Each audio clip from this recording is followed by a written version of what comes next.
హల్లెలూయా. దేవుని పరిశుద్ధ నామమునకు మహిమ కలుగును గాక. Praise the lord. Praise the lord. Okay, దేవునికి మహిమ కలుగును గాక. ప్రభు పేరిట మీ అందరికీ వందనాలు తెలుసు.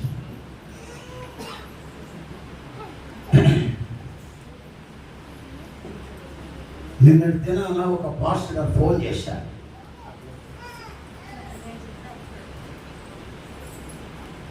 అన్నా, మీ పోస్ట్ చూశాను, మీరు ఎక్కడో కర్నూలులో దూపాడులో ఉంటున్నారని తెలిసింది. ఆదివారం ఎక్కడికి వెళ్ళరు కదా, ఏంటి సంగతి అడిగారు.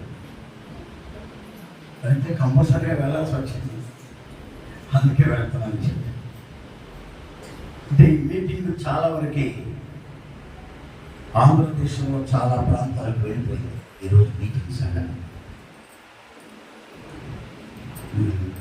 చాలా సంతోషం. ప్రత్యేకంగా ఈ ఆరాధనలో మీతో ఉండడానికి దేవుడు నాకు అనుగ్రహించిన ఈ మంచి అవకాశమును బట్టి ప్రభువుకి స్తోత్రాలు చెల్లిస్తున్నాం. దైవజనులు బాలరాజు గారికి, మరి దానవరాజు గారి పెద్ద కొడుకుకి,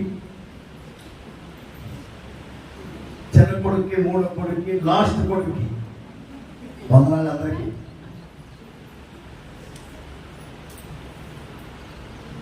అప్పుడప్పుడు నాతో అంటూ ఉండేవాడు, అయ్యగారు మగపిల్లలు నేను అనుకోబాకు, నా పెద్ద కొడుకు అనేవాడు నాతో. అంటే మా పరిచయం దగ్గర 30 సంవత్సరాలు పైనే. నేను గుంటూరులో సేవ ప్రారంభించింది 1980లో.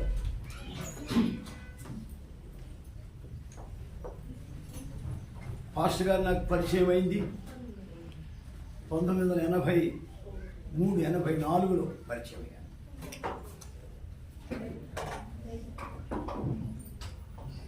స్వతహాగా నేను సేవ ప్రారంభించి 48 సంవత్సరాలు. మరి మా పరిచయం దగ్గరగా 35 సంవత్సరాలు. ఆంధ్రాలో ఉన్నప్పుడు వెంకటరామపురం నేను లేకుండా మీటింగ్ పెట్టేవాడు కాదు. ఇప్పుడు కాదు, అప్పుడు సభలు చాలా బ్రహ్మాండంగా ఉండేవి. అప్పుడు సభలు డే అండ్ నైట్, పగలు రాత్రి పెట్టేవాడు. నేను చివరి రోజు వచ్చేవాడిని, పగలు నైట్ మాట్లాడేవాడిని. ఆ తర్వాత ఎబెనేజర్ ఆసాఫ్ అక్కడ జన్మించాడు. చెప్పాడు, నాకు దేవుడు కుమారుని ఇస్తున్నాడు, ఎబెనేజర్ ఆసాఫ్ అనే పేరు పెట్టమని చెప్పాడు. నామకరణ కూడా మీరే చేయాలన్నాడు. తప్పకుండా చేస్తానయ్యా. అట్లా సహవాస బంధం దేవుడు మాకు ఏర్పాటు చేశాడు. బైబిల్ గ్రంథంలో 7 రకాల బంధాలు ఉన్నాయి. అందులో ఒకటి సమాధాన బంధం. ఎఫెసీ పత్రిక 4లో మొదటి వచనంలో చెప్పాడు అన్నమాట. ఆ విధంగా స్నేహబంధం, ఆత్మబంధం, ఈ 3 బంధాల తర్వాత శరీర బంధం కలిసింది. ఎట్లంటే మేమిద్దరం పోగోడమే. ఆయన ఆకెపోకు, మేమే లక్కెపోకు. 4వ బంధం శారీర సంబంధమైన బంధుత్వం. ఓ రోజు నాకు ఫోన్ చేశాడు. అప్పుడు ఫోన్లు వచ్చినాయి. అయ్యగారు, మనం అందరం ఎవరో తెలుసా అన్నాడు. తెలియదు అన్నా. మనమంతా లేవి గోత్రికులు అన్నాడు. అంటే పోగులంతా కూడా లేవి గోత్రికులు. లేవి గోత్రికులు అంటే పనిచేస్తుందా? లేవి గోత్రికులు అంటే దేవుని చేత ఏర్పరచబడినటువంటి గోత్రం. 12 గోత్రాలు ఉన్నాయి. లేవి గోత్రాన్ని దేవుడు ఏర్పాటు చేశాడు. 11 గోత్రాలు ఉన్నాయి. యూదా గోత్రాన్ని దేవుడు ఎన్నుకున్నారు. మిగిలిన 10 గోత్రాలు సపరేట్ చేశారు.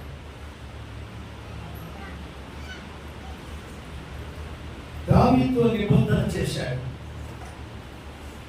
యూదా గోత్రాన్ని ఎన్నుకున్నాడు.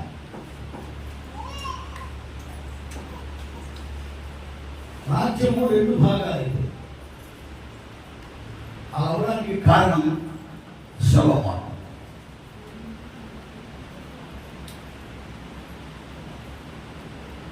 అసలు ఏమీ లేకుండా 11 గోత్రాలు ఇశ్రాయేలీయులుగానే ఉండాలని దేవుడు తలంచాడు. కానీ దావీదుకు మాట ఇచ్చాడు కాబట్టి యూదా గోత్రం సపరేట్. దేవుని చేత ఏర్పరచబడిన వ్యక్తి దావీదు.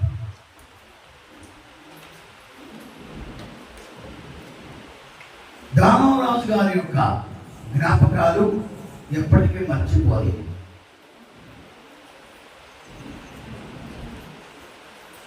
నేను పుస్తకం రాసి దీన్ని కరెక్ట్ చేయమని ఆయన చేతికి ఇచ్చాను. ఆయన అంతా చదివి బాగుంది గారు కరెక్ట్ చేసింది ఏమన్నా. అప్పుడు నేను పత్రిక నడిపిస్తూ ఉండేవాడిని.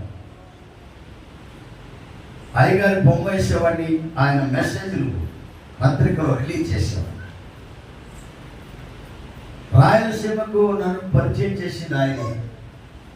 ఎమ్మిగనూరు పిలిపించాడు ఫస్ట్ టైం. ఎమ్మిగనూరు 2-3 సంవత్సరాలు వరుసగా వచ్చాం. తర్వాత కలుగుట్ల నాగులాపురం, కంబాల దిన్నె ఉంది అక్కడ, ఏరుగులు దిన్నెపాడు అంటారు కదా, అవన్నీ తిరిగాయి. అంటే వేరే వాళ్ళు పిలిచారు వాక్యమైన తర్వాత దుంపాడు. ఆయన ప్రతికూలంగా మా ఊరికి తీసుకెళ్ళాలా, నీ చేత వాక్యం చెప్పించాలా, ప్రసంగం చేయించాలా అని చాలా హ్యాపీగా ఉండే నవ్వుకునేవాడు కదా. అంటే గుడియాడికి కాదు మా ఇంట్లో ఒకటే.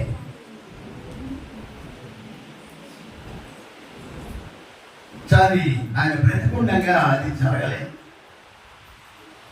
ఆయన చనిపోయిన తర్వాత కోల్సినప్పుడు ఒక 2-3 పర్యాయములు అక్కడ సభలలో వర్తమానం చెప్పడానికి దేవుడు అవకాశం ఇచ్చాడు. కనుక మంచి ఆత్మీయ స్నేహితులు, దేవుని విశ్రాంతిలో ఆయన ఉన్నారు.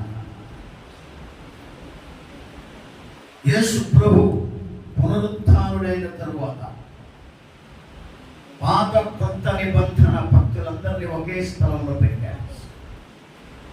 అదే పరదేశ్. పరదేశం వేరు, పరలోకం వేరు. పరలోకానికి ఎవరు వెళ్ళరు. ఇప్పుడు వెళ్ళడానికి అవకాశం లేదు. కారణం ఏంటంటే పునరుత్థానం తర్వాతనే పునాదులుగా పట్టణం పరలోక పట్టణం.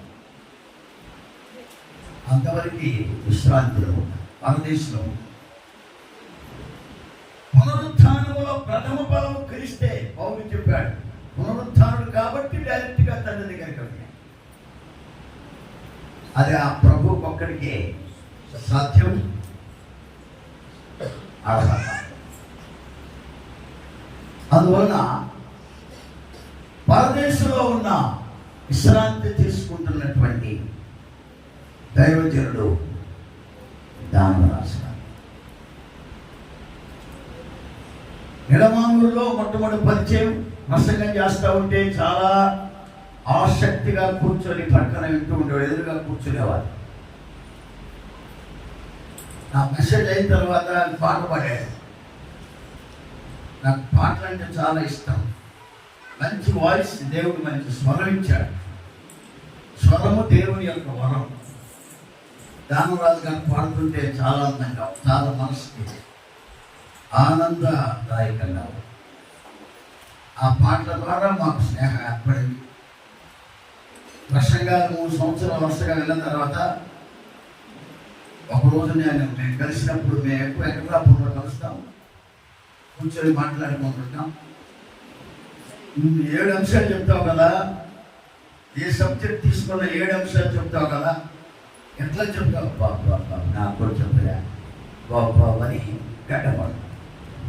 కుదరదు, నువ్వు 7 చెబుతావు, నేను 14 చెప్పాను అని చెప్పేవాడు. తర్వాత ఆయన కూడా 7 అంశాలు చెప్పడం అలవాటు చేస్తాడు. ఒకసారి యేసు రక్తం అనే సబ్జెక్ట్ బాగా మాట్లాడి అదే అంశాన్ని మ్యాగ్జిన్లో ఇచ్చాను. నేను 2012 వరకు ఈ పత్రిక నడిపించాను. తర్వాత 2012లో నేను వేరే దేశం 1 నెల రోజులు సువార్త చెప్పడానికి వెళ్ళాను. ఆ తర్వాత మ్యాగ్జిన్ నడిపించి ఆపేసి కర్నూలు జిల్లాలో చాలా మందికి వచ్చేది సౌరూపు మాస్టర్. దేవుడు అలాగా సహవాసాన్ని ఇచ్చి ఆయన గొప్ప సేవ చేశారు. మొట్టమొదట స్థలం తీసుకున్నాక నన్ను పిలిపించారు, గుడారం వేశాను, ప్రార్థన చేశాను. నాకెందుకు ఒక ఆలోచన, ఒక మాట అన్నాను, మొత్తం పెద్ద స్థితి అవుతుంది, చాలా గొప్ప అభివృద్ధి చేస్తాడు దేవుడు అన్నాను.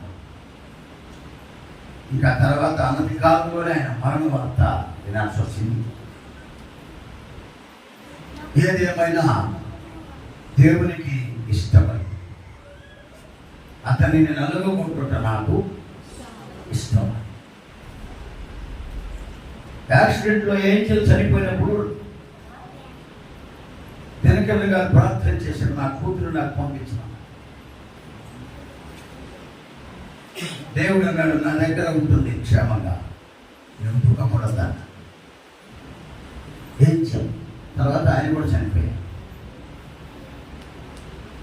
దేవుడి పరిశుద్ధులు, దేవుడిచ్చిన విశ్రాంతి అద్భుతమైన. 7వ దినము విశ్రాంతి ఇచ్చేది దేవుడే. పరదేశంలో విశ్రాంతిని ఇచ్చేది కూడా దేవుడు. విశ్రాంతి శనివారంలో లేదు. విశ్రాంతి దినాన్ని నియమించిన దేవునిలోనే విశ్రాంతి ఉంది. కనుక దేవుడు తన భక్తులను విశ్రాంతిలోకి తీసుకుంటాడు.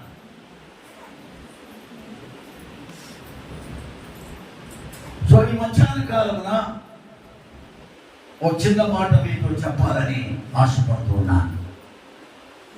హెబ్రీయులకు రాసిన పత్రిక 10వ అధ్యాయం చివరి 3 వచనాలు చదువుదాం. 37 ఎన్ని వచనాలు ఉన్నాయి? 37 నుంచి 9 వరకు చదవాలి. 39 అందరు గమనించాలి. ఇక కాలము కొంచెముగా ఉన్నది, వచ్చుచున్నవాడు ఆలస్యము చేయక వచ్చుచున్నాడు.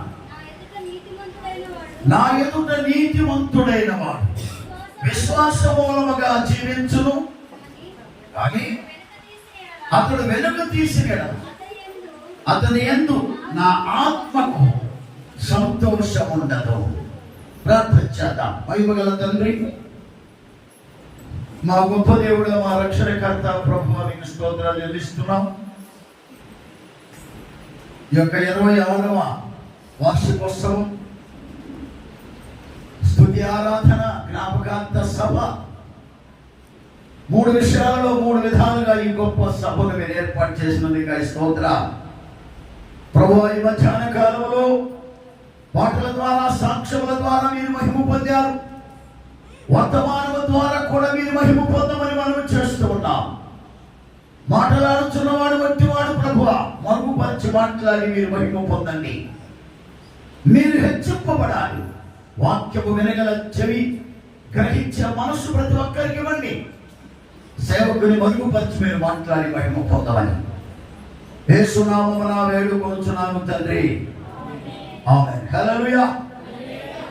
ఇక కాలము కొంచెముగా ఉన్నది. సెకండ్ కమింగ్, రాకడ గురించి హెబ్రీ పత్రికలో అపోస్తలుడైన పౌలు మాట్లాడుతూ ఉన్నారు. పౌలు పాత నిబంధన, కొత్త నిబంధన మధ్యలో కొత్త నిబంధనకి ఒక మూల స్తంభముగా దేవుడు అతన్ని ఏర్పాటు చేశాడు. అతను సామాన్యమైన వ్యక్తి కాదు. ఏదో చిన్న చిన్న సభలకి హాయిగా మూల కూర్చొని మారుమోసి పొందిన వ్యక్తి కాదు. చాలా మంది సభలో వర్తమానం మీద రక్షణ పొందుతారు. దేవుని కృప ధన్యత. కొందరు కొన్ని సంవత్సరాల తరబడి వర్తమానం ఉంటున్నా కూడా మార్పు చెందరు. కొందరు పరలోక మరణాలు విడవచ్చి వివరంగా చెప్పినా కూడా వారి హృదయంలో దేవునికి చోటు. అంత కఠినమైనటువంటి వ్యక్తులు ఉన్నారు. క్రైస్తవులలో కూడా భయంకరమైన కఠినాత్మలు ఉన్నారు. ఆచారాలకే ప్రాధాన్యత ఇస్తారు. పితృపారంపర్యమైన వ్యర్థమైనటువంటి వాటినే ఎక్కువగా ప్రాధాన్యత ఇస్తూ ఉంటారు. కానీ ఆత్మకు లోబడి, వాక్యములకు లోబడి, పరిశుద్ధాత్మానుసారముగా, దైవ చిత్తానుసారముగా రక్షణ భాగ్యానికి లోబడిన వారు చాలా లోబడ. ఈరోజు మనం గమనిస్తే పౌలు సౌలుగా ఉన్నప్పుడు అంత భయంకరమైన, ఎంతమందిని హింసించాడు, ఎంతమందిని బాధ పెట్టాడు, ఎంతమందిని కుటుంబాలకు దుఃఖం కలిగించాడు. స్తెఫను చనిపోవడానికి కారకుడుగా వస్త్రం దగ్గర సాక్షిగా నిలబడ్డాడు. అందుకే దేవుడికి లాభం లేదని దేవుడే డైరెక్ట్ గా దర్శించాడు. పౌలు యొక్క రక్షణ ఘట్టం కూడా చాలా విచిత్రం. కుర్ర మీద వెళ్తున్నాడు, అధికార పత్రం తీసుకున్నాడు. ఈ అధికారులకు మొత్తానికి ఎదురు చేసి యేసుక్రీస్తు సంఘాన్ని అసలు భూమిని లేకుండా చేయాలనుకున్నాడు. దేవుని వెలుగు, దేవుని అగ్ని ఆకాశం నుంచి అతని కొట్టి సామాన్య వ్యక్తి. ఇశ్రాయేలు వంశస్థుడు, బెన్యామీను గోత్రికుడు, నిష్ట కలిగిన పరిసయ్యుడు, ధర్మశాస్త్రమునందు ప్రావీణ్యత కలిగిన వారు, గమాలియేలు పునరాల దగ్గర విద్య నేర్చినటువంటి వాడు, రోమా పౌరత్వం కలిగిన వాడు, సంహిత సభలో మెంబర్షిప్ కలిగిన వాడు, మత పిచ్చి, మత వైరాగ్యం కలిగిన వ్యక్తి, దేవుని దర్శనముకు అవిధేయుడు కాలే. అది అగ్రిప్ప దగ్గర సాక్ష్యం చెబుతున్నాడు. అగ్రిప్ప, ఆకాశం నుంచి కలిగినటువంటి ఆ దర్శనములకు నేను అవిధేయుడు కాలేకపోతున్నాను. ఇతర కలిసి ఇంకా ముందు అన్నమాట. అది అగ్రిప్ప అంటే అంత తేలిగ్గా నేను క్రైస్తవులు చేయాలనుకుంటా ఉన్నాను. ఈ రోజున చాలా మంది అంత తేలిగ్గా క్రైస్తవులు అవరు. మామూలు క్రైస్తవులే, కానీ నిజ క్రైస్తవులు వేరు. నామకార్థ క్రైస్తవులు వేరు, నిజమైన క్రైస్తవులు వేరు. నామకార్థ క్రైస్తవులు, నిజ భక్తి లేని వారు, నజరేయుని సేవకు ఆటంకము కలిగెనుదురు. నామకార్థ క్రైస్తవులు, నిజ భక్తి లేని వారు, నజరేయుని సేవకు ఆటంకము కలిగెనుదురు. నీతి సూర్యుడు యేసయ్యా మాటలలో విలువబడి జీవించి పోరుడేలా. ఓ నరకానికి జారిపోరు. నీతి సూర్యుడు యేసయ్యా మాటలలో విలువబడి జీవించి పోరుడేలా. ఓ నరకానికి జారిపోరు.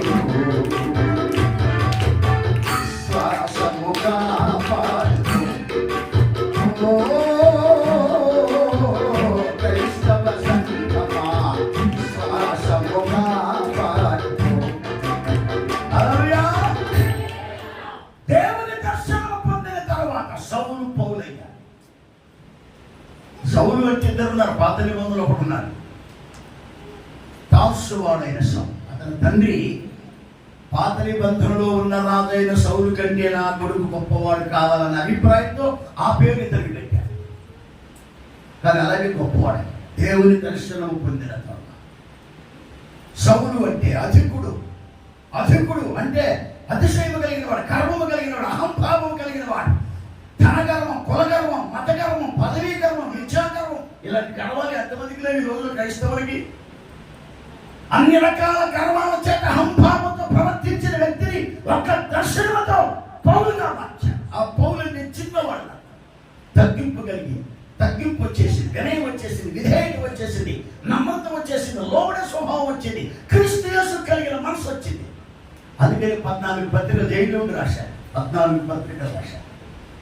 హెబ్రీ పత్రిక కంప్లీట్గా పాత నిబంధన చట్టాన్ని, పాత పాత నిబంధనలోని విషయాలన్నింటినీ కూడా తీసుకుని వచ్చి యేసుక్రీస్తు రక్తమే గొప్పదని చెప్పి బలులు, అర్పణములు, బలిపీఠములు, యజ్ఞములు, యాగములు, హోమములు, ధూప దీప నైవేద్యములు, అన్నదానం, భూదానం, గోదానం, వస్త్రదానం, సత్రదానం, స్థలదానం, పొలదానం, గృహదానం, కన్యాదానం, దాన ధర్మాలు రక్షించమని, పాప పరిహారం చేయమని, వాటిని ఉపయోగం లేదని, నైవేద్యములు, బలులు, అర్పణములు ఏకాంత అర్పిస్తున్న బలుల వల్ల పాపాలు పోవని, యేసు రక్తమే ప్రతి పాపం నుంచి కలిగి పవిత్రంగా చేస్తుందని ప్రపంచానికి చాటి చెప్పిన వ్యక్తి అపొస్తలుడైన పౌలు. ఇప్పుడు రాకడ గురించి మాట్లాడుతున్నాడు. దేవుని వాక్యం అంటాడు, ఇంకా కాలము బహు కొంచెముగా ఉన్నది. ప్రపంచంలో ఉన్న భక్తులారా, విశ్వాసులారా, పరిశుద్ధులారా, సేవకులారా, క్రైస్తవ సంఘములారా, కాలం కొద్దిగా ఉంది. వచ్చుచున్నవాడు ఆలస్యం చేయక వస్తున్నాడు. బట్ మనం ఎలా ఉండాలి? యేసు రాకడికి క్రైస్తవ సంఘము ఎలా ఉండాలి అది పోవాలి. ఇప్పుడు మాట్లాడి ఇంకోది కాదు, ఎలా ఉంటారు పౌలు అక్కడ స్పష్టంగా చెప్పారు. ఇక కాలము కొంచెముగా ఉన్నది. కొంచెము కాలము, కొంచెం అంటే ఎంత? కొంచెము కాలం అంటే ఎంత? కొంచెము కాలం అంటే మనం మాటల్లో చెప్పలేము. కొంచెము కాలం, కొంచెము కాలం, కొంచెము పులిపిండి, కొంచెము బుద్ధిహీనత, కొంచెము నిప్పు, కొంచెమే కొంప ముంచింది. కానీ ఇక కాలంలో కొంచెం నువ్వు అనుకున్నట్టుగా ఇంకా 20 ఏళ్ళు 30 ఏళ్ళు ఇంకొక 1000 సంవత్సరాలు ఉంటుందని అనుకోవడం చాలా పొరపాటు. యేసు రాకడ చాలా దగ్గరగా ఉన్నది, సమీపంగా ఉన్నది. రాకడకు సూచనలు స్పష్టంగా కనబడుతున్నాయి. యేసు ప్రభు వారు చెప్పారు. ఆయన భూమి మీద ఉండగానే ఆయన సెకండ్ కమింగ్ గురించి మాట్లాడారు. తర్వాత అపోస్తలుడు చెప్పారు, పౌలు చెప్పారు. ఏకాంతంలో శిష్యులు అడుగుతున్నారు, ఆయన ఈ రాకడకు సూచన ఏకాంతములో యేసు శిష్యులు అడిగే, యేసయ్య నీ రాకకు సూచనలేవి. ఏకాంతములో యేసు శిష్యులు అడిగే, యేసయ్య నీ రాకకు సూచనలేవి. ఎక్కడ చూచిన కరువులు కంపములు కుమరు. అయ్యయ్యో అయ్యయ్యో అయ్యయ్యో, ఎక్కడ చూచిన కరువులు కంపములు కుమరు. వేదనలు మొదలవునుగా బాధనే భూప్రజలకు. వేదనలు మొదలవునుగా బాధనే భూప్రజలకు. ఇదిగో నేను త్వరగా వస్తున్నాను. యేసు ప్రభు పలికే ప్రియ సంగమా, యేసు ప్రభు పలికే ప్రియ సంగమా. హల్లెలూయా. ఇక కాలము కొంచెముగా ఉన్నది, వచ్చుచున్నవాడు ఆలస్యము చేయక వస్తున్నాడు. మరి ఎందుకు మత్తయి సువార్త 25 ఇదిగో పెళ్లి కుమారుడు ఆలస్యము చేశాడు. అప్పుడు ఆలస్యానికి ఇప్పుడు ఆలస్యానికి తేడా ఏంటంటే దానికి అర్థం పేరులో రాస్తాడు. ఎవరు నశించుట ఆయనకు ఇష్టము లేదు. ఆయన తన వాగ్దానం బట్టి ఆలస్యం వచ్చేవాడు కాడు, కానీ ఎవరిని నశించుట ఆయనకు ఇష్టం. అందరూ వైట్ డ్రెస్లే, అందరికీ దివిటీలు ఉన్నాయి, అందరి దివిటీలు వెలుగుతున్నాయి. మరి ఎందుకు ఆలస్యం చేశాడు ఆయన? అందులో కొందరికి బుద్ధి లేదు అన్న సంగతి ఆయన ఒక్కడికి తెలుసు. 5 మాత్రమే బుద్ధి కలిగిన వారు, మిగిలిన 5 బుద్ధి లేదు. బుద్ధి లేని వాళ్ళు కూడా బుద్ధిమంతులుగా మార్చబడాలని ఆయన ఆలస్యం చేస్తున్నారు. చీకటి సంబంధులుగా ఉంటూ వెలుగు సంబంధులను చెప్పుకోవచ్చు. వెలుగును ఆశ్రయించని వారుగా ఉన్న వ్యక్తులు కూడా వెలుగులోనికి రావాలని ఆయన ఆలస్యం చేస్తున్నారు. నూనె లేకుండా ఎత్తబడటం కష్టమని ఆలస్యం చేస్తున్నారు. బట్ ఇప్పుడు ఆలస్యించే కాలం బహు కొంచెము, కాలం కొంచెముగా ఉంది. ప్రభు రాకడ సత్యం, ఆయన రాకడ సిద్ధముగా ఉంది. కనుక క్రైస్తవ సంఘాలు, దేవుని భక్తులు, దేవుని పరిశుద్ధులు ఎలా ఉండాలి? ఇక కాలం బహు కొంచెముగా ఉన్నది కనుక వచ్చుచున్నవాడు ఆలస్యము చేయక వచ్చుచున్నాడు. ఆయన ఎదుట నీతిమంతుడైన వాడు. కనుక దేవుని బిడ్డలు పొందవలసిన మొట్టమొదటి మొట్టమొదటి అనుభవం ఏంటంటే దేవుని ఎదుట మనము నీతిమంతులుగా ఉండాలి. రాకడ సమీపంగా ఉంది. ప్రభు త్వరగా వస్తున్నాడు. ఎప్పుడు వస్తాడో తెలియదు. ఆయన బ్రతుకుకి వస్తాడో, అర్ధరాత్రి వస్తాడో, కోలుకున్నప్పుడు వస్తాడో, తెల్లవారినప్పుడు వస్తాడో, ఎప్పుడు వస్తాడో మనకి తెలియదు. కాబట్టి మెలకువగా ఉండాలి, సిద్ధంగా ఉండాలి, ఎదురు చూడాలి. ఎలా ఉండాలంటే నీతిమంతులుగా ఉండాలి. దేవుని ఎదుట నీతిమంతులు. మనుషులు చూడాలని భక్తి కాదు, మనుషులు మెచ్చుకోవాలని ప్రసంగాలు కాదు. దేవుని ఎదుట నీతిమంతుడు. ఆది కాండంలోకి వస్తే అంటాడు, నా ఎదుట నీ ఒక్కడివే. నోహు అంటాడు, నా ఎదుట నీ ఒక్కడివే నీతి. అబ్రహాము దేవుని నమ్మిన కనుక అది అతనికి నీతిగా ఎంచాలి. 10వ అధ్యాయం 7వ సామెతల్లో నీతిమంతుని జ్ఞాపకం చేసుకున్నాడు. ఆ నీతిమంతుడే మన ప్రియుడైన దానరాజు. అల్లి చెప్పుంది గట్టిగా చెప్పడం వల్ల నా ఎదుట నీతిమంతుడై ఏ విధమైన డబ్బు ఆశించకుండా, ఏ విధమైనటువంటి లాభాపేక్ష లేకుండా, నిష్పక్షపాతంగా ఎన్నో కష్టాలని శ్రమలని ఓర్చి సేవ చేసిన నీతిమంతుడు దానరాజు. ప్రపంచ చరిత్రలోనే మొట్టమొదట ఒక నీతిమంతుడు ఉన్నారు చెప్పండి. ప్రపంచంలో మొట్టమొదట నీతిమంతుడు ఎవరో చెప్పండి. అబ్రహాముకి ఇతనికి చాలా డిఫరెంట్, 1000 సంవత్సరాల తేడా. హేబేలు నీతిమంతుడు, షేతు నీతిమంతుడు, ఎనోషు నీతిమంతుడు, నెతూషెల నీతిమంతుడు, హనోకు నీతిమంతుడు, నోవాహు నీతిమంతుడు. ఆ తరము జల ప్రళయము తోతగా చించిపోయింది. తర్వాత ఫస్ట్ స్టెప్ లో అబ్రహాము నీతిమంతుడు. అయితే వర్తమాన భూత భవిష్యత్ కాలంలో ప్రథమ స్థానము పరదేశంలోను భూలోకములోను ప్రథమ స్థానము దేవుడు అబ్రహాము ఇచ్చాడు. ఇప్పుడు మనం అబ్రహాము నీతికి వారసులం. అబ్రహాము నీతికి వారసులం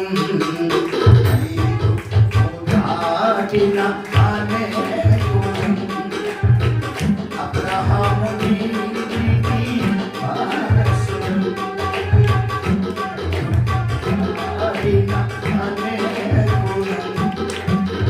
మోషే బలిలో పాలురము, మోషే బలిలో పాలురము, యేసయ్య బలిలో కృతార్థులం, ప్రియ పుత్రులం మేము బంధుజనులం. యేసురాజు వచ్చును ఇంకా కొంతకాలమే, మోక్షమందు చేరదము.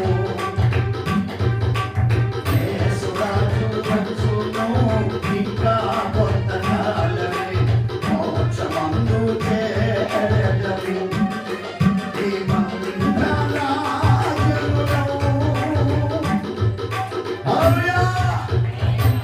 నా ఎదుట నీతిమంతుడు. పాత నిబంధనలో చనిపోయిన పరిశుద్ధులే కాదు, బ్రతికున్న పరిశుద్ధులు కూడా నీతిమంతుడు. పౌలు చెప్పాడు, నీతిమంతుడు లేడు. అదే యేసుప్రభు నమ్మకం. నమ్మిన తరువాత నీతిమంతుడు. మనుషుల యొక్క క్రియలను బట్టి కాదు. యేసుక్రీస్తునందు విశ్వాసం ఉంచిన చేత నీతిమంతులము.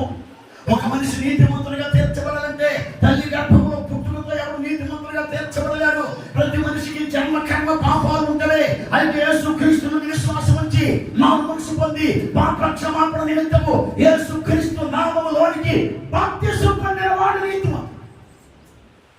అలాంటి నీతిమంతులు ప్రభువునందు విశ్రమించుతున్న నీతిమంతులని జ్ఞాపకం చేసుకుంటా. ఆశీర్వాదాల్లో కూడా ఇది ఒక ఆశీర్వాదం. అందువల్ల నీతిమంతుడైన దానరాజు. దేవునికి స్తోత్రం చెప్పండి. హల్లెలూయా. దానం చెప్పండి. దానం అంటే ఏం దానం? దానం రాజు ఎందుకు పెట్టారు పేరు తెలియదు. బైబిల్లో పరమగీతాలు 6:13లో పుత్రదాత వృక్షం రాశారు. పుత్ర దాత వృక్షం. పుత్ర అంటే పుత్రుడు, వృక్షం అంటే యేసుక్రీస్తు.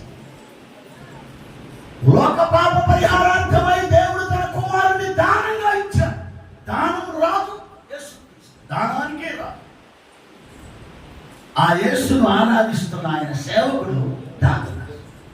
నీతిమంతుడు, మనము నీతిమంతులం. యేసు రక్తంలో కడుగబడి మారుమనసు పొంది రక్షింపబడి విశ్వాసములో, ప్రార్థనలో, పరిశుద్ధతలో యేసు రాకడ కొరకు ఎదుగుచున్న దేవుని సంఘము నీతి కలిగిన సంఘం అని చెప్పడంలో ఏమాత్రం అతిశయోక్తి లేదు. భయపడాల్సిన అవసరం లేదు. ఏమండి మీరు నీతిమంతులు? అవును, మేము నీతిమంతులమే. యేసుక్రీస్తునందు మేము నీతిమంతులు. మాకు స్వనీతి లేదు. స్వనీతి ఎవడు కూడా తన సొంత నీతి చేత నీతిమంతుడిగా అనిపించబడలేదు. ఎందుకంటే స్వనీతి మురికి గుంటల వంటిది అంటాడు షేర్. ఈ మధ్యాహ్న కాలంలో ఇక కాలము కొంచెముగా ఉన్నది. ఒకటి, మనము నీతిమంతులుగా తీర్చబడాలి. రెండవది, విశ్వాస మూలముగా జీవించాలి. నీతిమంతులుగా ఉండాలి. రెండవది, విశ్వాసము కలిగి జీవించాలి. Faith is important. విశ్వాసం చాలా ప్రాముఖ్యం. లోకంలో ఉన్న బంగారం కంటే, వెండి కంటే, డబ్బు కంటే, ధనం కంటే, ఐశ్వర్యం కంటే, విద్య కంటే, ఉద్యోగం కంటే, రాబడి, పోబడి, తగులుబడి, మిగులుబడి, ప్రపంచంలో సంపాదనన్నిటికంటే కూడా ప్రియులారా ఇది చాలా ప్రాముఖ్యం. విశ్వాసము చాలా ప్రాముఖ్యం. నీతిమంతులు విశ్వాస మూలముగా జీవించును. అది విశ్వాస మూలముగా జీవించాలి. ఎంతబడాలంటే దేవుని పూర్ణ శబ్దము నీకు వినబడాలంటే, నీవు నిత్య జీవంలో, నిత్య విశ్రాంతిలో, గొర్రె పిల్ల పెండ్లి విందులో నీవు ప్రవేశించాలంటే నీవు విశ్వాసము కలిగిన వ్యక్తివై ఉండాలి. సంఘాలు కట్టబడాలంటే విశ్వాసము కావాలి. ఆత్మ రక్షణ పొందాలంటే విశ్వాసము కావాలి. పరిశుద్ధాత్మ అభిషేకం పొందాలంటే విశ్వాసము కావాలి. అద్భుతములు, స్వస్థత కార్యాలు జరగాలంటే విశ్వాసము కావాలి. సాతాను శక్తులను ఎదిరించాలంటే విశ్వాసము కావాలి. జీవ గ్రంథంలో నీ పేరు రాయబడాలంటే విశ్వాసము కావాలి. పరిశుద్ధ పునరుత్థానంలో మొదటి బ్యాచ్లో లేపబడాలంటే విశ్వాసము కావాలి. పునాదులు గల పట్టణంలో ప్రవేశించాలంటే విశ్వాసం. అందుకని విశ్వాసంలో గొప్పవారిగా చేసి అబ్రహాముని విశ్వాసంలో తండ్రిగా, ఈ రోజున అబ్రహాం ప్రపంచంలో ఉన్న వాళ్ళందరికీ తండ్రి.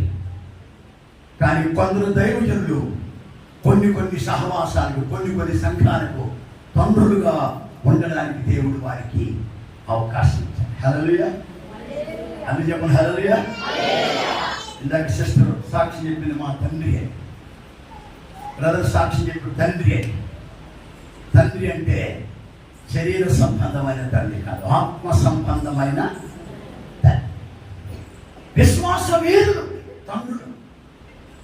ఒక్కొక్క సేవకుడు కొన్ని లక్షల మందికి ఆధ్యాత్మిక తండ్రిగా జీవించుతున్న సందర్భాలు ప్రపంచంలో కనబడతాయి. అందుకని విశ్వాసము కలిగి జీవించాలి. నీతిమంతుడిగా తీర్చబడాలి. ఒకటి, నీతిమంతుడిగా తీర్చబడాలి. రెండవది, విశ్వాసమూలముగా జీవించాలి. విశ్వాసమూలంగా జీవించాలి. ఇక కాలంలో కొంచెముగా ఉంది కాబట్టి విశ్వాసాన్ని కాపాడు. విశ్వాసం లేకుండా దేవునికి ఇష్టడేంట హెబ్రీ 11:6 రాస్తాడు. విశ్వాసము లేకుండా, విశ్వాసమునకు కర్తయు దాన్ని కొనసాగించువారునైనా యేసు వైపు చూచుచు మన ఎదుట ఉంచబడిన పందెపు రంగంలో ఓపికతో పరిగెత్తాలి. విశ్వాసమునకు కర్త.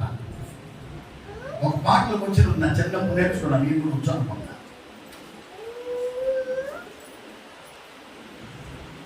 ఏం పాట అంటే, విశ్వాసకర్తావో యేసు ప్రభో కొనసాగించు వాడు యేసు ప్రభో. విశ్వాస యేసు ప్రభో కొనసాగించు వాడు యేసు ప్రభో. అన్నయామోకే నీ వైపు చూపు విసుగాగా పనులే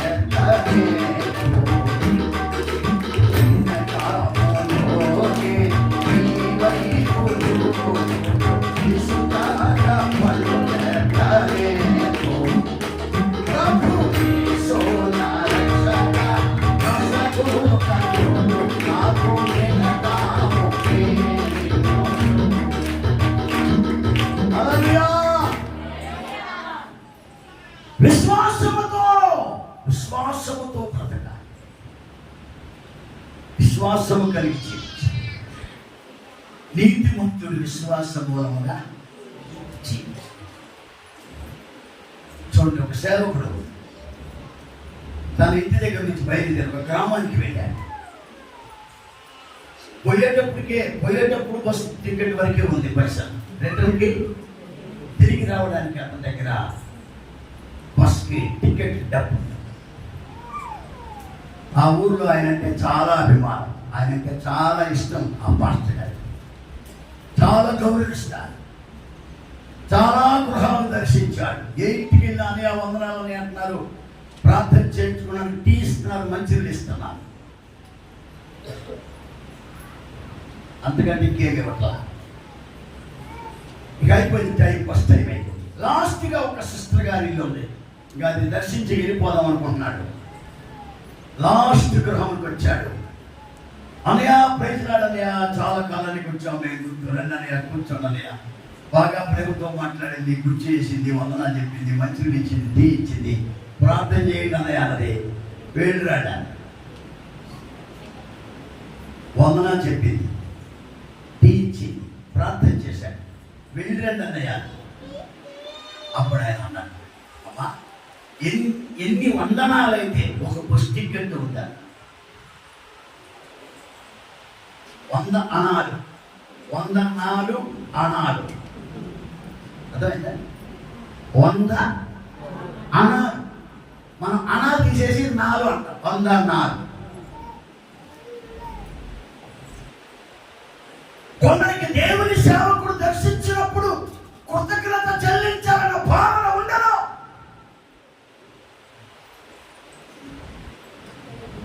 కానీ నీతిమంతుడు ఎప్పుడు దర్జాగానే ఉంటాడు. 10 రూపాయలు జేబులు, టీకి డబ్బులు లేకపోయినా టక్ ఉంటుంది, బోర్డు ఉంటుంది, హ్యాండ్ బ్యాగ్ ఉంటుంది, కోడ్ ఉంటుంది, కానీ లోపల ఏమి డబ్బులు ఉన్న సంగతి వాళ్ళకి తెలియదు. ఈ ఒక్కరికి తెలుసు. ఎన్ని వందనాలైతే బస్ టికెట్ అవుతాను. అప్పుడు వెంటనే హృదయం పగిలిపోయి ప్రార్థలే గ్రహించింది. ఆయన లోపలికి వెళ్ళి కాను తీసుకొచ్చి ఇచ్చింది, క్షమించండియా, వందనాలు చెప్పాడు బస్ టికెట్. నీతిమంతుడు విశ్వాస మూలముగా కోట్ల రూపాయలతో జీవించడం వేరు, విశ్వాసముతో జీవించడం. వెంకటాపురంలో మీటింగ్లు అయిన తర్వాత కానుక ఇస్తారు కదా, కానుక తీసుకొచ్చి చేతిలో పెట్టి చేయండి భాషలో బాబాబు ఎక్కువ బాబాబు ఎక్కువ కుదరదు, నాకు ఎక్కువ ఇస్తేనే అర్థం అదనగా అమాంతంగా వాడు ఇంక వాటేసి ఇంకేమంటుంది. చూడండి, మా ఫ్రెండ్షిప్లో ఎన్నెన్నో సంగతులు గుర్తు వస్తూ ఉంటాయి. మధ్య మధ్యలో చాలా సంవత్సరాలు విశ్వాస మూలముగా జీవించాలి. 3వది, అతడు వెనుకంచి వేయకూడదు. ఇక కాలము కొంచెముగా ఉన్నది కాబట్టి 1 నీతిమంతుడిగా ఉండాలి, 2వది విశ్వాసము కలిగి జీవించాలి, 3వది వెనుకంచి వేయకూడదు. వెనుకంచి వేయ, అదే పౌలు అంటాడు, వెనుకటివన్నీ మరచి ముందున్న వాటి కొరకు వేగిరపడచ్చు. పిలుపునకు తగిన బహుమానము పొందవాలని గుర్రెందుకే పరిగెత్తుచున్నా. పరిగెత్త వెనుకకు తిరిగి చూడండి, వెనుకంచి వేయకూడదు. లోతు భార్య వెనుకకు తిరిగి ఉప్పుస్తాం. 2 దెబ్బలు, 2 నష్టాలు. లూకాసు 17 చదవనక్కర్లేదు. లోతు భార్యను జ్ఞాపకం చేసుకున్నాడు. సామెతలు 17లో నీతిమంతుని ఆమెని జ్ఞాపకం చేసుకోమని ఈయన జ్ఞాపకం. ఏమిటి ఆమె మనం ఎందుకు జ్ఞాపకం చేసుకోవాలి చెప్పండి? లోతు భార్యను జ్ఞాపకము చేసుకోవలసిన అవసరత ఏమిటి? దేవుని వాక్యాన్ని మనం గమనించినట్లయితే, లోతు భార్యను ఎందుకు జ్ఞాపకం చేస్తారు? ఆయన భక్తుల లోతు భార్యలో 7 రకాల బలహీనతలు అవన్నీ చెప్పినట్టే. కానీ ఆమె భూలోకాన్ని పోగొట్టుకుంది, 2ని బట్ నీతిమంతుని జ్ఞాపకం చేసుకుంటారు. వెనుకకు తిరిగి చూడకూడదు. అదే పౌలు అంటాడు, నాగటి మీద చేయి పెట్టి వెనుక తట్టు తిరిగి చూచువాడు దేవుని రాజ్యములకు వారసుడు. ధ్యానాలు కుట్టుకొని సేవ చేశాడు. కోట్ల రూపాయలు ఆస్తున్నాడు. ఏమంత కర్మాయి, ఏమంత కర్మాయి. 5 రాష్ట్రాల బండికి డ్రైవర్ దామరాజు గారు. సంపాదన బాగుండదు. ఏమంత కర్మాయికి సేవ చేసి డబ్బులు ఏమన్నా బతకాలి. శ్రీశైలం నుంచి వస్తున్నాడు. ఒక రోజు వస్తున్నప్పటికీ అక్కడ పని నుండి బండి డౌన్ అవుతా ఉంది. బ్రేక్ తొక్కుతున్నాడు. బ్రేక్ ఫెయిల్ అయిపోయింది. బ్రేక్ పట్ల బండికి బ్రేక్ పట్ల చెమటలు పోసిన వాళ్ళంతా. నైట్ టైం అది, రాత్రి పూట. బండి డౌన్లో ఉంది. కిందకు వస్తూ ఉంది. బండి దోరణాల కింద వస్తూ ఉంది. చూడండి పిల్లలు, ఒక ముసలాయన గొర్రెలు తోలుకొని వచ్చి కర్ర తీసుకొని కర్ర పట్టుకొని రోడ్డుకు మధ్యలో ఇట్లా కట్ట కింద కర్ర పెట్టుకొని నిలబడ్డాడు. ఈయనకి అసలు ఏం చేయాలో అర్థం కాదు. తొక్కారు అయిపోయింది. ముసలోడు చచ్చిపోయాడు కదా, ఇక జైలుకు పోవటం అనుకున్నాడు. ముసలోడు చచ్చిపోయాడు, ఇక జైలుకు పోవటం అనుకున్నాడు. చాలా మెరికల్, అద్భుతం. ఆయన దగ్గరికి వెళ్ళి బండి అంటే అల్లే చెప్పండి, చెప్పండి కొన్నా.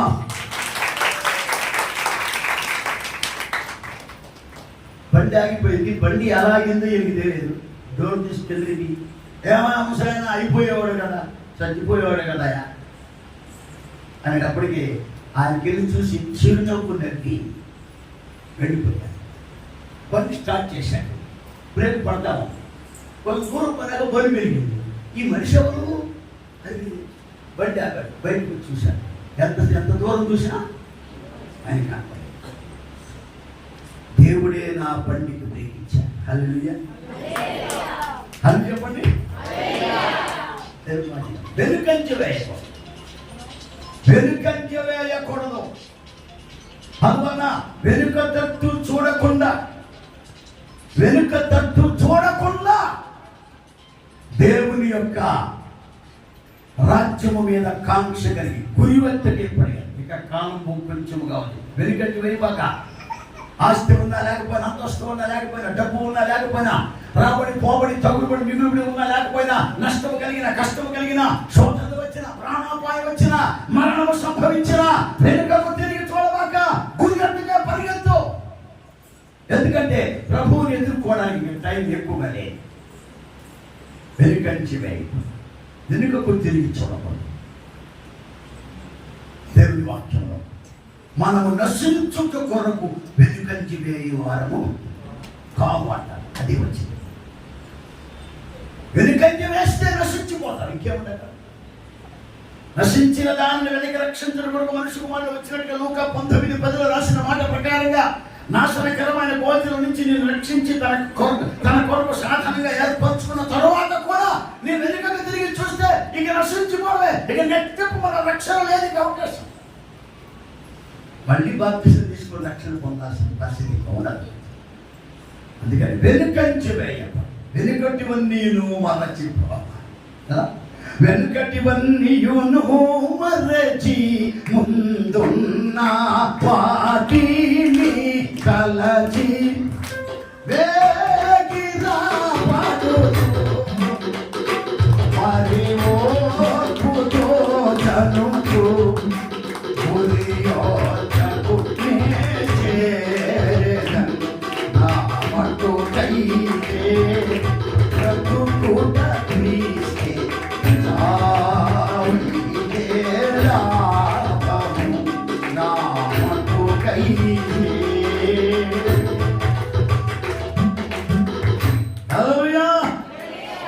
మనము నశించుటకు వెనుకంజ వేయువారము కాము.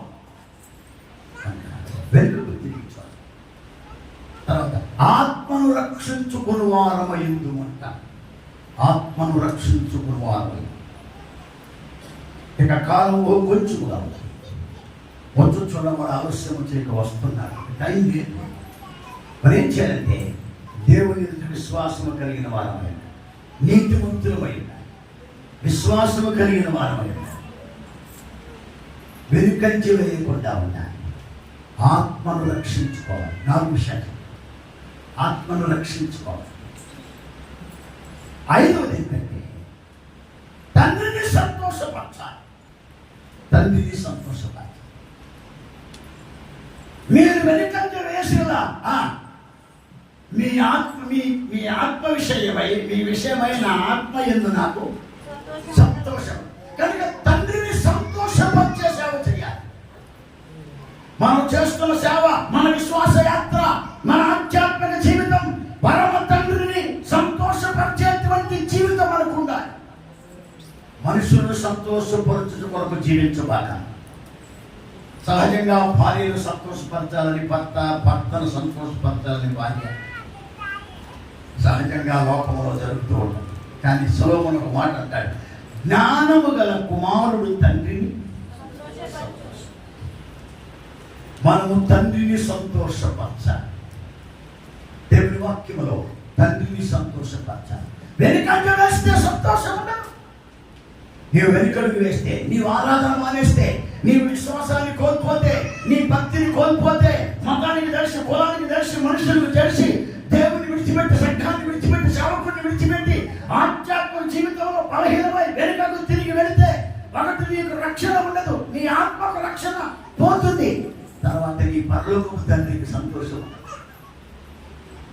నీవు నీ తండ్రిని సంతోషపెట్టేటువంటి జీవితం జీవించాలి. నీ భక్తి వలన, నీ ప్రార్థన వలన, నీ సాక్ష్యం వలన, నీవు చేస్తున్న సేవ వలన, నీవు చేస్తున్న పరిచయం వలన నీ కుటుంబము, నీ భర్త, నీ భార్య, నీ పిల్లలు పరలోకపు తండ్రిని సంతోషపరచాలి. ఎందుకంటే ఇక టైం లేదు, ఆలస్యం చేయక వస్తున్నాడు యేసయ్య. రాకడ పంపిస్తాడు. ఇంకా 2 విషయాలు చెప్పి చేస్తాను. నీతిమంతులు తమ తండ్రి రాజ్యంలో చెప్పండి సూర్యుని వలె తేజి. సూర్యుని వలె ఆఫ్టర్ రిజరెక్షన్, పునరుద్ధానం తరువాత నీతిమంతులంతా కూడా తండ్రి రాజ్యంలో కలుసుకుంటారు. తండ్రి రాజ్యం, తండ్రి రాజ్యం. ఇప్పుడు రాజ్య స్థాపన చేయుట కొరకు తండ్రి కుమారుని పంపించాడు. ఆయన వచ్చిన పని అయిపించేసి దేవుని పూర్వం రోగినప్పుడు, దేవుని యొక్క భక్తులంతా మధ్యాకాశంలో గొర్రె పిల్ల పెళ్లి విందులో కలుసుకున్నప్పుడు రాజ్యము తండ్రి రాజ్యం అయితే రాజ్యాన్ని తండ్రి చేతికి అప్పగిస్తాడు యేసుక్రీస్తు. అయితే తండ్రి ఏం చేస్తాడంటే ఈ రాజ్యమును పరిపాలించడం వరకు పూర్తి అధికారాన్ని ఆయనకే ఇచ్చేస్తాడు. అప్పుడు 1000 ఏళ్ల పరిపాలన భూమి మీద జరుగుతుంది. 1000 ఏళ్ల పరిపాలన. దీని గురించి 3 అభిప్రాయాలు ఉన్నాయి. అవన్నీ వివరించడానికి టైం లేదు. 1000 ఏళ్ల పరిపాలన యేసుక్రీస్తు భూమి మీద చేయబోతున్నారు. కొంతమంది ఏం చేస్తున్నారంటే అక్షరార్థంగా జరగదు, ఆత్మీయంగా ఇప్పుడు ప్రభుత్వం మనం జీవిస్తున్నదే 1000 ఏళ్ల పరిపాలనకు గుర్తని చెప్తున్నారు. అది ఎట్టి పరిస్థితుల్లో కరెక్ట్ కాదు. ఎందుకంటే 1000 ఏళ్ల పరిపాలన గురించి యెషయా 11లో రాశాడు. ప్రకటన గ్రంథం 20వ అధ్యాయంలో రాశాడు. జకర్యా గ్రంథంలో రాశాడు. అవన్నీ ఇంకా నెరవేరు. 1000 సంవత్సరములు నీతిమంతులు భూమి మీద పరిపాలన చేస్తారు. ఎవరైతే వెనుకంజ వేయకుండా ఉంటారో, ఎవరైతే గురుగంతకే పరిగెత్తుతారో దేవుడు వారికి అధికారం ఇస్తాడు. వారు క్రీస్తుతో కూడా 1000 సంవత్సరములు రాజ్యములు ఏలుదని ప్రకటన 20వ అధ్యాయంలో స్పష్టంగా ఉంది. దానికి సంబంధించినటువంటి ఉపమానము మత్తయి సువార్తలో చెప్పాడు. బడా నమ్మకమైన మంచి దాసుడా, నీవు 5కు 5 10 సంపాదించావు కాబట్టి 10 పట్టణాల మీద నీవు నాయకుడిగా. ఇప్పుడు ఎక్కడ మనకి నాయకత్వం? మనం అన్ని దొరుకుతున్నారు క్రైస్తవులని పట్ల నాయకత్వం అడుగుతారు. మనం ఇప్పుడేదో ఎస్సీలకు బీసీలకు మంత్రి పదవులు ఇచ్చి కన్నీళ్ళు దొరుకుతున్నారు. సంపూర్ణ అధికారం ఎవడు ఇవ్వలేడు, ఇవ్వడానికి మనసు ఒప్పదు. వాళ్ళకి స్వార్థం ఎక్కువ. బట్ 1000 ఏళ్ల పరిపాలనలో క్రిస్టియన్స్ రాజ్యాన్ని పరిపాలిస్తారు. No election, direct selection. యేసుక్రీస్తు రాజ్య పరిపాలన రైటింగ్లు, బైటింగ్లు, కోర్టులు, కొట్లాట, ఎలక్షన్, రియాక్షన్, రిగ్గింగ్లు, పెగ్గింగ్లు, పోలింగ్లు అట్లాంటివి ఉండవు. యేసుక్రీస్తు సెలెక్ట్ చేస్తారు. ఈ 10 పట్టణాలు నేని, ఈ 5 పట్టణాలు నేని. అలాగా సెలెక్ట్ చేసినప్పుడు దానవరాజు గారు కూడా కొన్ని పట్టణముల మీద నాయకత్వం చేస్తాడు. నమ్మిన వాళ్ళంతా చెప్పడం కూడా. అందుకనే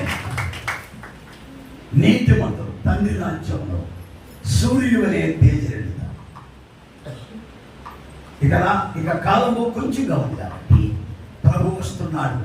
ప్రభు ఎదుర్కోవడానికి మనకు ఉండవలసిన లాస్ట్ పాయింట్ ఏంటంటే మెలకుగా ఉంటాడు. మెలకుగా ఉన్నటువంటి 24 గంటలు కళ్ళు తెలుసుకుని నిద్రపోకుండా కూర్చోవడం కాదు. మెలుగు అంటే రాబోయే విపత్తును తప్పించుకునేటువంటి పరిస్థితిని మెలుగు అంటారు. మెలకువగా ఉంది. కాలం కొంచెంగా ఉంది, మెలకువగా ఉన్నాయి.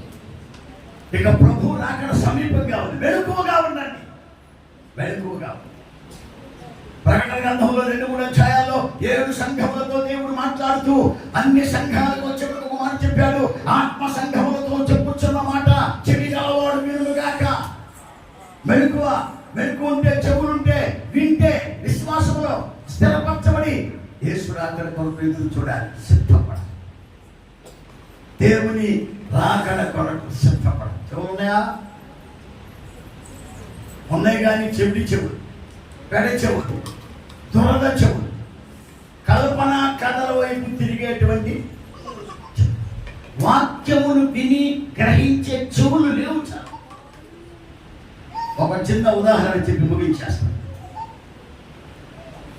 ఒక అరణ్యంలో సింహము నివాసం చేస్తాం.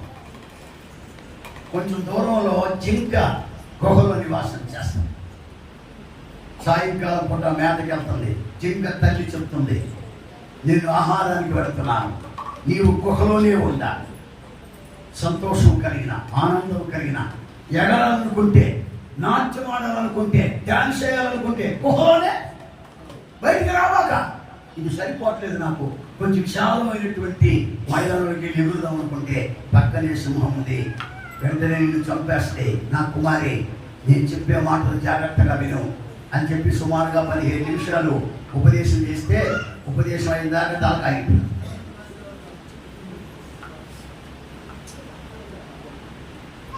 తలకాయ.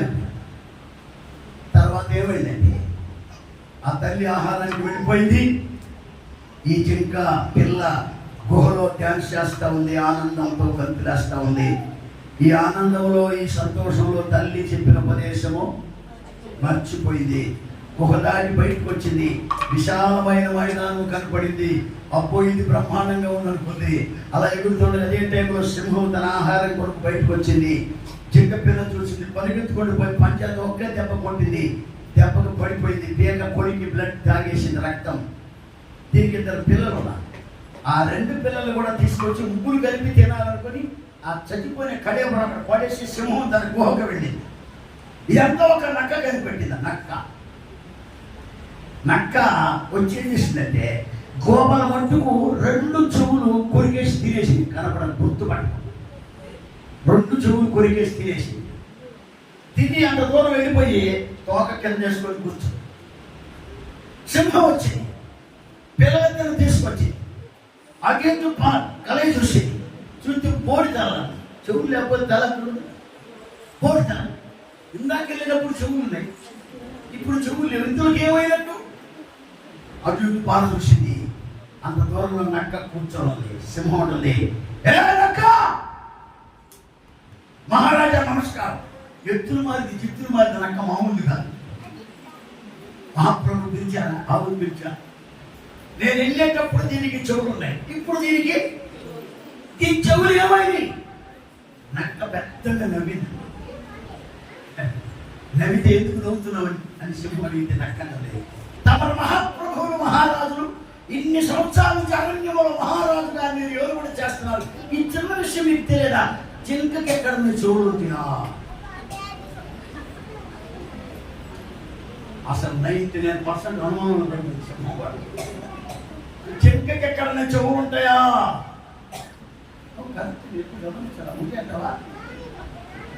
మన సింహం ఉంటుంది, ఏ నక్క నిన్ను బొత్తిగా నమ్మడానికి ఏం లేదు. దీని తల్లి వచ్చి నా బిడ్డకు చెవులు లేవు అని చెప్పేంత వరకు నిన్ను విడిచిపెట్టను. దీని తల్లి వచ్చి నా బిడ్డకు చెవులు ఉన్నాయని చెబితే నిన్ను చంపేస్తా, చెవులు లేవని చెప్తే నిన్ను విడిచిపెట్టా. సాయంకాలం అయిపోయింది, తల్లి వచ్చేసింది. ఈ మీటింగ్ అంతా చూసిన దూరం ఉండి ఆశీర్వదిస్తున్న నా కూతురు నా ఉపదేశాన్ని మర్చిపోయింది, చచ్చిపోయింది. గలాపని దగ్గర నల్లగా వచ్చింది. సింహం అడుగుతుంది, జింక నీ పిల్లకు చెవులు ఉన్నాయా అంటే ఒక్క నిమిషం ఆలోచన చేసి జింక చెప్తున్న సాక్ష్యం అంటే నా బిడ్డకు చెవులు లేవు అని చెప్పి. అంత మంచి మాట. ఆత్మ సంఘములతో చెప్పుచున్న మాట చెడిగలవాడు వినుగాక. మతాచారాలు కులాచారాలు చెవులు దిప్పులు కట్టిపోయి పరిశుద్ధాత్మ స్వరము వాక్యము ఆధ్యాత్మిక జీవితం నీకు నచ్చదు. అందుకనే ఇక కాలము కొంచెముగా ఉంది కాబట్టి వచ్చుచున్నవాడు ఆలస్యం చేయక వస్తున్నాడు కాబట్టి నీతిమంతుల లక్షణ త్యాగమని భక్తుల సమూహంలో కలిసి నిత్య జీవాన్ని స్వతంత్రించుకుందాం, దైవాశీర్వాదాలు పొందుదాం. దేవుడు తన వాక్యం మన హృదయాలు స్థిరపరచును గాక. చిన్న ప్రార్థన, అలాగే కళ్ళు మహిమగల తండ్రి, హృదయ పరిశోధన ప్రతి ఒక్కరికి దయచి నీతిమంతుడైన దానవరాజు గారి సేవను కొనసాగిస్తూ ఎన్నో శ్రమలకు కష్టాలకు వచ్చి పరిచయం చేస్తున్న పిల్లలను దాసులు దీవించమని ప్రార్థించి సన్నిధి తోడుగా ఉంచమని వేడు. కార్యక్రమం అంతట్లో మీరు కృపను గ్రహించి మహిమ పొందమని యేసు ప్రభు శక్తిగల నామములో ప్రార్థన చేసి వేడుకొంచున్నాను తండ్రి. ఆమేన్.